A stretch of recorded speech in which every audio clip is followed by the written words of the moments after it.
अमेरिकी विदेश मंत्री मार्को रूबियो भारत आए क्वाड मीटिंग अटेंड करने। क्या फायदा हुआ आपको ये जानकर बड़ा आश्चर्य होगा, क्योंकि फायदा एक मुश्त में नहीं मिलता और फायदा हमेशा किस्तों में मिलता है।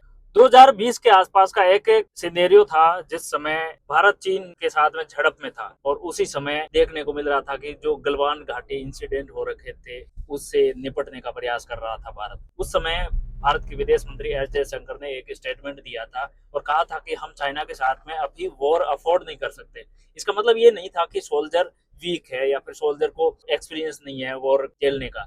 वॉर 3 झेल चुके हैं, 71 का झेल चुके हैं, उस बांग्लादेश को अलग करवाया वो भी झेल चुके हैं, 65 का भी झेल चुके हैं, लेकिन वॉर का इंसिडेंट नहीं था। लेकिन इंसिडेंट ये था कि चाइना कभी भी इकोनॉमी चोक कर सकता है। इकोनॉमी चोक करने का मतलब है कि भारत कोलैप्स कर जाना। अभी अमेरिका को देखा होगा, अमेरिका की भी इकोनॉमी चरमरा गई है। चलो एक एग्जांपल के माध्यम से समझाता हूँ कि 2010 का मामला है। 2010 में जापानीज ने एक चाइनीज जो मछुआरा था उसको अरेस्ट कर लिया था, जो उस जापानीज टेरिटरी में आ गया था। इस वजह फिर चाइना ने उसको क्लेम तो किया, लेकिन क्लेम करने के साथ साथ उन्होंने कहा कि यदि छोड़ते नहीं हो तो हम इसका कॉन्सिक्वेंसेज आपको भुगतने के लिए मजबूर कर देंगे। उन्होंने ये मजबूर कर दिया। जो चिप मैन्युफैक्चरिंग होती है, जो रेयर अर्थ मेटल्स होते हैं, वो जापानीज कंपनीज को प्रोवाइड करना बंद कर दिए, या फिर उनके जो एक्सपोर्ट के प्राइस थे वो बढ़ा दिए थे, जिसकी वजह से जापान को बहुत ज्यादा नुकसान हुआ इकोनॉमिकली। इंडिया भी रियलाइज कर चुका था 2020-21 का जो गलवान कॉन्फ्लिक्ट था उसके बाद में फॉरेन मिनिस्टर को यह तक पता था कि कहां कब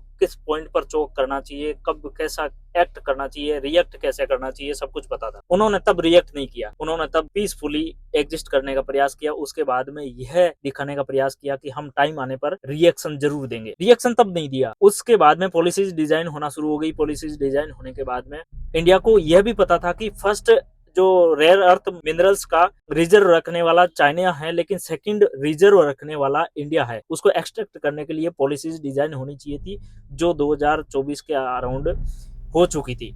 अब ट्रिगर करने का पॉइंट था जब ट्रंप एडमिनिस्ट्रेशन पावर में आया, और उसी समय 2025 का जनवरी में एक प्लान एग्जीक्यूट होता है जिसमें रेयर अर्थ मेटल्स को एक्सपोर्ट करने का और प्योरीफाई करने का भी प्लान एग्जीक्यूट किया जाता है इंडिया की तरफ से। 2025 के जनवरी में इंडिया की तरफ से क्रिटिकल मिनरल्स की जो पॉलिसी डिजाइन होती है, और थोड़े समय बाद में अप्रैल में ट्रंप के द्वारा इंपोर्ट पर बैन लगाया जाता है, और फिर चाइना वही इंसिडेंट दोबारा रिपीट करता है जो 2010 में जापान के साथ में कर चुका था। फिर कुछ ही समय बाद में 2025 के सितंबर के आसपास मिनिस्ट्री ऑफ इन्वायरमेंट ने यह डिक्लेयर करके बताया कि हम क्रिटिकल मिनरल्स पर किसी भी प्रकार का एक्शन नहीं लेंगे, और क्रिटिकल मिनरल्स को एक्सट्रैक्ट करने के लिए जो भी किया जाना चाहिए वो करना। और उसी के बाद में इंडिया अपनी तरफ से लॉबिंग करना स्टार्ट करता है अमेरिकन फर्म्स के लिए। इंडिया की लॉबिंग के बाद में अमेरिकन को इंडिया की तरफ से यह बताया गया कि सेकंड लार्जेस्ट जो रेयर अर्थ मिनरल्स के रिजर्व पर बैठा हुआ है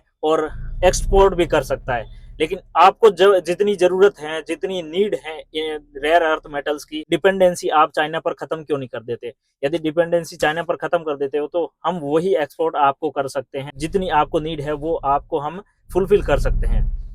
इसीलिए 2024 और 25 के इंसिडेंट को देखते हुए मार्को रूबियो इस बार 2026 के मई में जो क्वाड मीटिंग हुई है उसमें भारत समिट को अटेंड करने आए हैं, 4 दिन की विजिट। और मार्को रूबियो ने यह मोबिलाइज करने का प्रयास किया और बताया कि $30 बिलियन के आसपास का रेयर अर्थ मिनरल्स को इंपोर्ट करने का प्रावधान कर चुके हैं, और इसके बाद में क्वाड की तरफ से $20 बिलियन का मोबिलाइज करने का आह्वान किया गया। यह फर्क था अभी क्वाड मीटिंग और समिट को अटेंड करने का।